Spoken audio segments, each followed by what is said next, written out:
My cat is sitting in front of the light, so the lighting might change. My main strategies for getting in the writing mood don't have anything to do with books. Intrigued.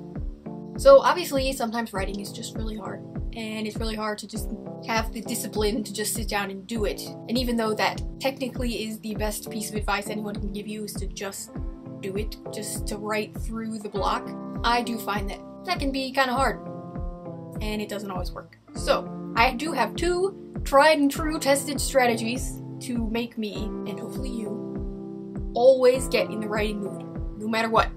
The first is a bit of a long con, but it really works for me.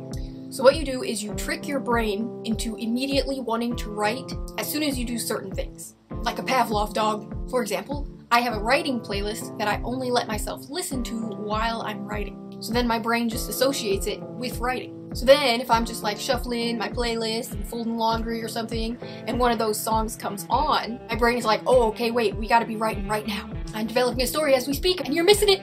I also trick my brain into writing by having a particular flavor of coffee that I really like, that I only let myself drink while I'm writing. So I'll make a cup, knowing I'm gonna be working on my novel, and then since I've done it for so long, when I take my first sip, my brain starts remembering all of the other times that I drank that coffee and wrote tons of words. So it just gets to work. It's like the flavor unlocks the creative door in my brain that's usually buried beneath self-doubt, which is what usually causes me to not be in the writing mood in the first place.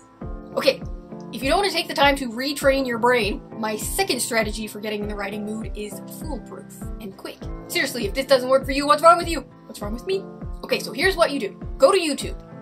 You stay on YouTube, and you type into the search bar, film criticism. Even better would be to type in the name of a popular movie that you've seen in the last few years, along with the words film criticism. And then watch a few of the first videos that pop up. This is especially good if they're critiquing one of the movies that you love, because it surfaces the innate need to protect your baby. Plus, a lot of times these channels don't just point out crucial storytelling techniques that were missed in the movies, but they'll also provide their own alternative storylines that make better use of storytelling techniques. So essentially, they're not just pointing out a common writing problem, but they're also giving an example of the problem in the form of a familiar movie, and a potential solution, which can be extremely helpful when you're developing your own stories, because if you're always writing the first things that come to mind, it could be pretty common, or like come across as almost like lazy writing.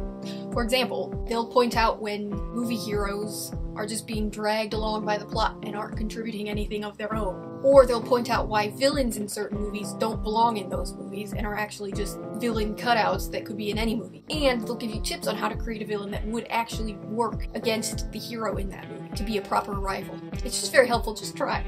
My favorite film studies channels are Ilmento, The Closer Look, Just Right, Hello Future Me, and Lessons from the Screenplay. Let me know if this works for you or if I'm just teaching you how to procrastinate.